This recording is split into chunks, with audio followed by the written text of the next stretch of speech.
Ito ang pagkain namin. Sagbot. Hindi lang kambing ang nakain ng damo, pati tao. Kasi kami busy sa galing sa trabaho. Wala nang luto-luto.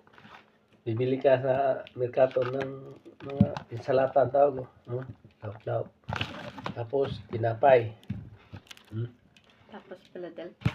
Tapos Philadelphia. Parang buro ba yan? Cheers. Ito ang pagkain na walang side effect. Kahit hindi masarap, pilitin mo. Mahap mo, ma'am.